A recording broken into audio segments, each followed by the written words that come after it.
వినోద్ కుమార్ గారిని మాట్లాడాల్సిందిగా కోరుతా ఉన్నాను. సభాధ్యక్షులు మిత్రులు జిల్లా కాంగ్రెస్ కమిటీ అధ్యక్షులు దేవరకద్ర శాసనసభ్యులు మధుసూదన్ రెడ్డి గారు మరియు నేటి సమావేశానికి విచ్చేసినటువంటి జిల్లా నలుమూల నుంచి విచ్చేసినటువంటి శాసనసభ్యులకు మాజీ శాసనసభ్యులకు ఏఐసిసి కార్యదర్శులకు మరియు కాంగ్రెస్ కుటుంబ సభ్యులకు అందరికీ మరియు ఇక్కడికి విచ్చేసినటువంటి పాలమూరు ముద్దుబిడ్డలకు అందరికీ కూడా నమస్కారం. మిత్రులారా, నేను ఒక రెండు విషయాలు చెప్పదలుచుకున్నా. 10 సంవత్సరాలు పాలించినటువంటి మోడీ నల్ల ధనాన్ని వెలికి తీసుకొచ్చి ప్రతి మనిషి యొక్క అకౌంట్లో 15 లక్షలు వేస్తా అన్నాడు. 10 సంవత్సరాలు అయింది, ఇవాళ వరకు ఆయన 15 లక్షలు వేయలేదు. దానికి పైగా రైతుల నడ్డి విరిసే 3 నల్ల చట్టాలను చేసిండు. ఆ నల్ల చట్టాలను చేసినప్పుడు మన ప్రియతమ నాయకులు రాహుల్ గాంధీ గారు చెప్పిర్రు, నువ్వు ఖచ్చితంగా ఇదే సభలో ప్రజలకు క్షమాపణ చెప్పాల్సి వస్తుంది, ఈ చట్టాలను నువ్వు వాపస్ తీసుకోవాల్సి వస్తుందని చెప్పిండు. అదే రకంగా రాహుల్ గాంధీ గారు చెప్పిన జోషన్ లెక్కనే వాపస్ తీసుకోవాల్సి వచ్చింది. ఆ రకంగా రాహుల్ గాంధీ గారి నాయకత్వంలో ఈ దేశంలో కాంగ్రెస్ పార్టీ బీజేపీకి బుద్ధి చెప్తా వస్తా ఉంది. భారత్ జోతో లాంటి కార్యక్రమం ద్వారా ప్రజలందరినీ దేశాందరినీ ఏకం చేయడం జరిగింది. ఈ సందర్భంగా ఈ మన మహబూబ్ నగర్ లో ముఖ్యంగా తెలంగాణలో మనందరి ప్రియతమ నాయకులు ఈ జిల్లా ముద్దుబిడ్డ రేవంత్ అన్నని ఇంకా బలిష్టం చేయాలి, ఇంకా బలవంతులు చేయాలి, ఆయన చేతికి ఇంకా బలాన్ని అందియాలంటే మన జిల్లా ఉన్నటువంటి 2 పార్లమెంటు స్థానాల నుంచి కూడా అత్యధిక మెజారిటీతో గెలిపించి మహబూబ్ నగర్ నుంచి యువకుడు చల్లా వంశీచంద్రెడ్డి గారిని మనమందరం కూడా పెద్ద మెజారిటీతో గెలిపించాలని విజ్ఞప్తి చేస్తూ నాకు ఈ అవకాశం ఇచ్చినందుకు కృతజ్ఞతలు తెలియజేస్తూ ముగిస్తున్నాను. జై కాంగ్రెస్. మనందరి అభిమాన నాయకులు రాష్ట్ర ముఖ్యమంత్రి గారు ఇప్పుడే మహబూబ్నగర్కు విచ్చేసిర్రు. అంటే ఒక 10-15 నిమిషాల్లో ఈ సభా ప్రాంగణానికి వస్తా ఉన్నారు. కాబట్టి అందరూ కూడా కాంగ్రెస్ పార్టీ కుటుంబ సభ్యులందరూ కూడా సంయమనంగా ఉండాల్సిందిగా కోరుతా ఉన్నాం. ఇప్పుడు దయచేసి పోలీసు వాళ్ళకి విజ్ఞప్తి, చాలా మంది ఇంకా బయట ఉన్నారంట, వాళ్ళందరినీ కూడా కొంచెం మీరు గేట్లు ఓపెన్ చేసి లోపలికి పంపాల్సిందిగా కోరుతా ఉన్నాం. చాలా మంది పోలీసు సోదరులకు విజ్ఞప్తి, చాలా మంది ఇంకా బయట ఉన్నారంట పబ్లిక్, వాళ్ళందరినీ కూడా లోపలికి వచ్చే విధంగా మీరు అందరూ కూడా చర్యలు తీసుకోవాల్సిందిగా కోరుతా ఉన్నాం. ఇప్పుడు నారాయణపేట శాసనసభ్యురాలు సోదరిమణి డాక్టర్ పర్ణికారెడ్డిని మాట్లాడాల్సిందిగా కోరుతా ఉన్నాం.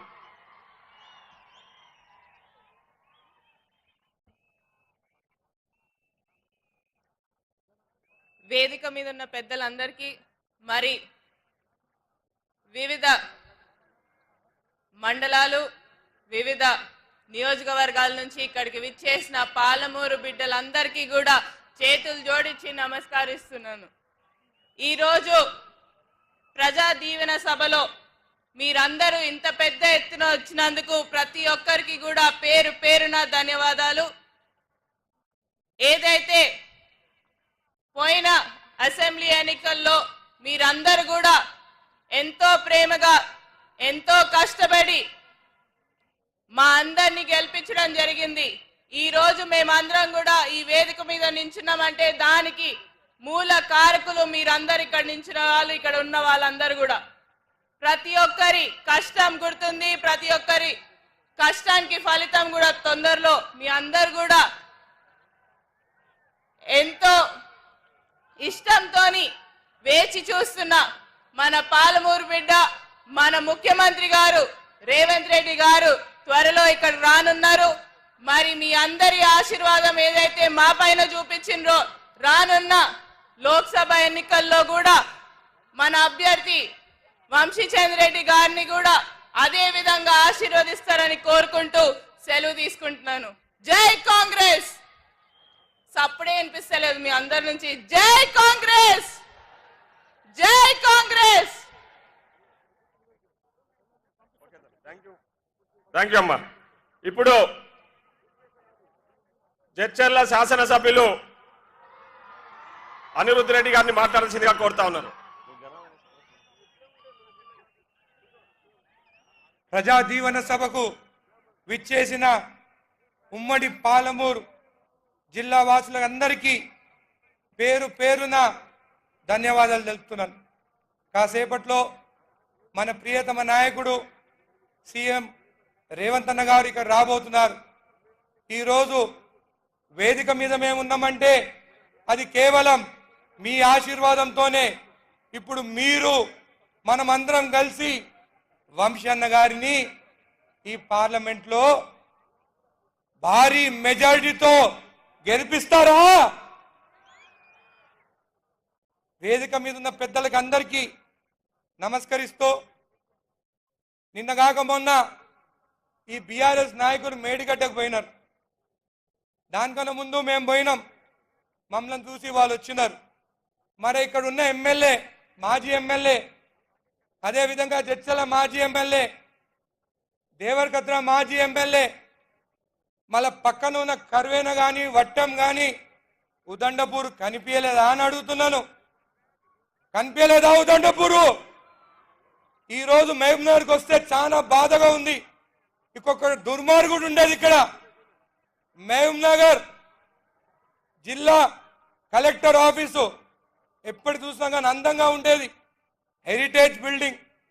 దాన్ని కూలగొట్టిన రాక్షసుణ్ణి బొందబెట్టిన మహబూబ్ నగర్ కాన్స్టిట్యున్సీ ప్రజలకు ప్రత్యేకంగా ధన్యవాదాలు తెలుపుతున్నాను. దీనికన్నా ముందు ఈ బీఆర్ఎస్ నాయకుడు ఢిల్లీకి పోయేది. నేను పోయిన ఢిల్లీకి. నేను ఢిల్లీకి పోయి మా నాయకుడు కోమటిరెడ్డి వెంకన్నని కలిసి, నితిన్ గడ్కరీని కలిసి జడ్చలకి బైపాస్ కావాలని అడిగినాను. మళ్ళీ వాళ్ళు ఎందుకు పోయినారో తెలుసా? లిక్కర్ మాఫియా కవితని జైలుకి పంపించొద్దని. అదే తేడా మాకు బీఆర్ఎస్ నాయకులకి. 3 నెలలో భూ కబ్జాలు బంద్, మట్టి దొంగతనం బంద్, ఇసుక మాఫియా బంద్. మార్పు జరిగిందా?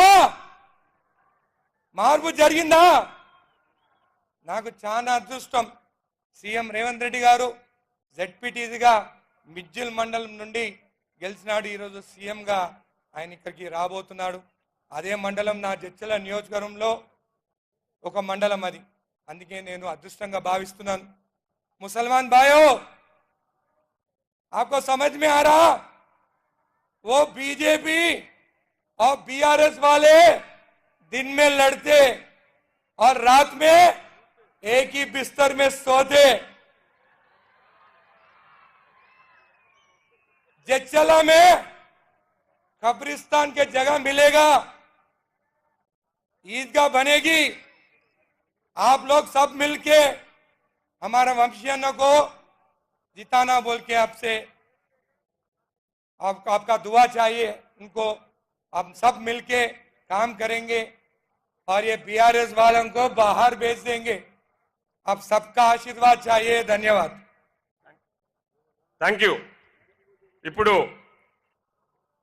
షాద్నగర్ శాసనసభ్యులు వీర్లపల్లి శంకర్ గారిని మాట్లాడాల్సిందిగా కోరుతా ఉన్నాను.